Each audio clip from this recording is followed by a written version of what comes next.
I'm recording this in the lovely Lake District where fortunately it is raining, which is absolutely lovely.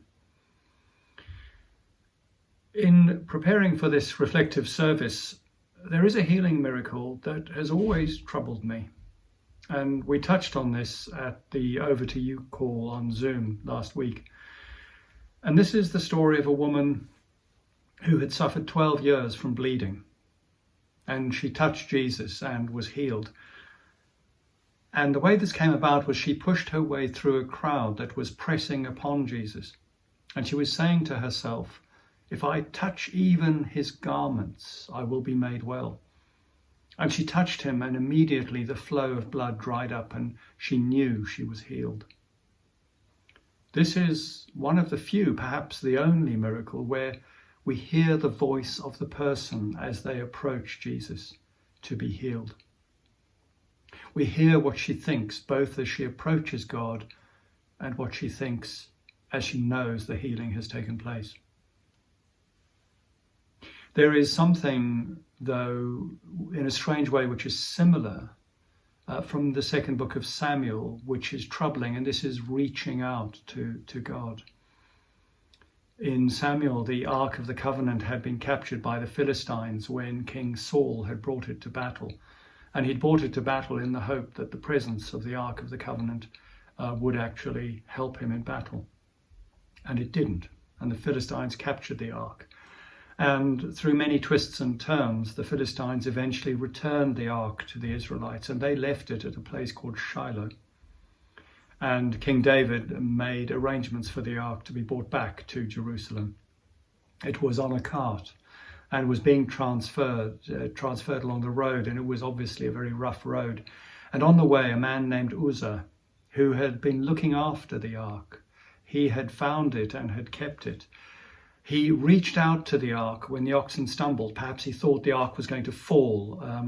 And he reached out to steady the Ark, and as he touched it, he was killed. And remember, the Ark represented God's presence. And this man, it seems for good reason, reached out and touched the Ark, symbol of God's presence, and was struck down. When the woman with the bleeding reached out and touched the garments of God, God healed her and turned to her and spoke kindly to her. When Uzzah reached out, he was killed. Why? Why the difference? Well, before speaking kindly to her, remember that Jesus said, "Who touched me?" Do you remember that uncomfortable feeling? Who did this? Perhaps as a child we have a memory of the finger being pointed at you and you hope it will avoid you, but the finger stops and points at you. Why did Jesus make such a fuss? He didn't kill the woman, fair enough, but why did he make such a fuss? Why not let the woman just quietly slip away? Perhaps he wanted everyone to know, because they would then publicly and openly know that this woman who would have been unclean had been healed. Perhaps people then would have believed that she'd been healed. But perhaps he wanted to know who it was, to see the person he had healed, and for her to see him. And this makes us realize that God is not a magician. We cannot conjure, we cannot get him to do tricks. He's not an object that we reach out and make things happen. He wants to know us. But again, to pose the question, why was it that one person, Uzzah, died and one was healed? In each case, power went out from God. As the disciples pointed out to Jesus, how silly they must have thought he was. So many people in the crowd were touching him. They were not killed, but neither were they healed.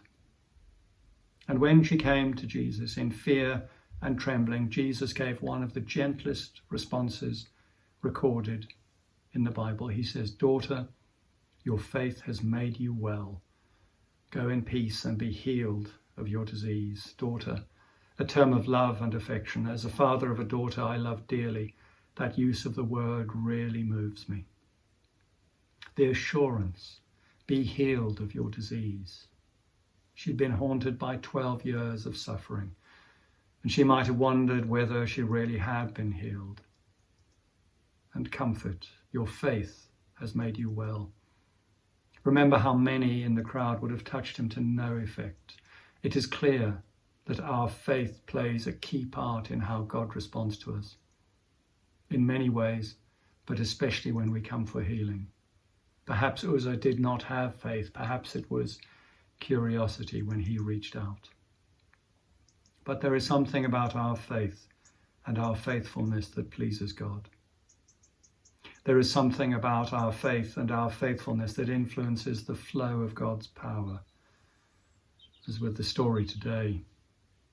Luke elsewhere tells a story that in unbelieving villages, Jesus could do little because the people had no faith. And then there were other times when the power came out of him and healed them all. So imagine that you have a need. Imagine it is something that has been nagging away at you for years. I suggest to you today, it is as if you have glimpsed Jesus in the crowd. Perhaps Jesus seems to be going somewhere important, surrounded by people of importance who know him. You don't know him, but you have a need. Do you have the faith to push your way to him? To push past other concerns within you and without? Do you have the faith to push forward and reach out in faith? And if so, please, I urge you, reach out.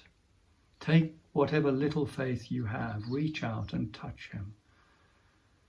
And perhaps if he was walking past you physically, you could do that. But how can you do it now? You can reach out. Even though he is not physically present, there are ways to do this. You can reach out and go directly to God in prayer. Remember the prayer that I preached on Sunday, if you heard it. Lord, help me. If you want a more tangible intermediary link, come to me or come to another and ask for help in reaching out. And I'm convinced that as you reach out, either initially through another or directly, if you come in faith, you will hear him say, son or daughter, be healed. Your faith has made you well.